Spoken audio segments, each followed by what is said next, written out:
वात्सल्य रत्नाकर आचार्य श्री विमल सागर जी महाराज का श्री शाश्वत तीर्थराज श्री सम्मेद शिखर जी में 29 दिसंबर 1994 को सायंकाल 4:27 पर उध्वरोहण हो गया था। तो आइए हम ऐसे महान संत के जीवन परिचय पर एक नजर डालें। ये आचार्य महाराज की चमत्कारिक शक्तियों के बारे में हम कह नहीं सकते हैं। मैं अपने जीवन की घटना बताता हूँ। 1977 में जब आचार्य विमल सागर जी महाराज बिहार करते हुए सायगढ़ में आए तो वहाँ डॉक्टर दीपचंद जी जैन थे। उनकी ही अस्पताल थी, वहां पर बड़ा हाल था। उसमें पूरा संघ, ठंडी के दिन घास होती ना, चावल की, धान की घास, उसमें सब बैठे थे। मैं बड़ा प्रभावित हुआ। उस समय उम्र भी कोई ज्यादा नहीं थी। मैंने दिगंबर साधुओं को इतनी नजदीकी से, इतनी कड़क तपस्या करते हुए पहली बार नजदीकी से देखा था। मैं बड़ा प्रभावित हुआ, नमोस्तु किया, किंतु इतने लोगों की गर्दी में मैं छोटा सा मुन्ना कहा क्या कर सकता, क्या कह सकते हैं।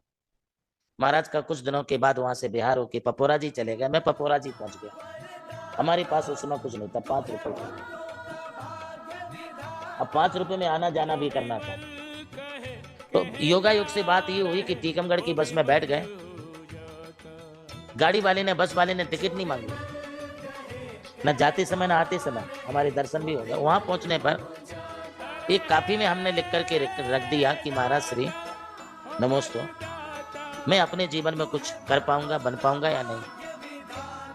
तब उन्होंने लिखा अपनी हमारी डायरी में, तू अपने जीवन में एक अच्छा साधु बनेगा और बौद्ध धर्म की प्रवाहना करेगा।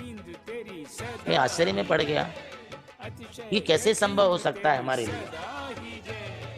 किंतु झूठ ना होए मुनि के बहना, मुनि के वचन कभी झूठ नहीं होते हैं। मैं घर वापस आ गया।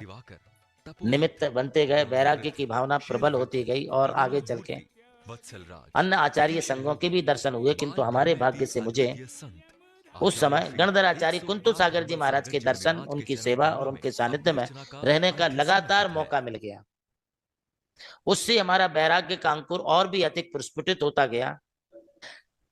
नैनागिर में पहुंचने के बाद वहां पर मैंने महाराज श्री से पूछा, भाव तो मेरे भी आपके साथ चलने के हैं, किंतु मुझे तो कुछ आता ही नहीं है, मुझे तो कुछ भी बोलना नहीं आता है।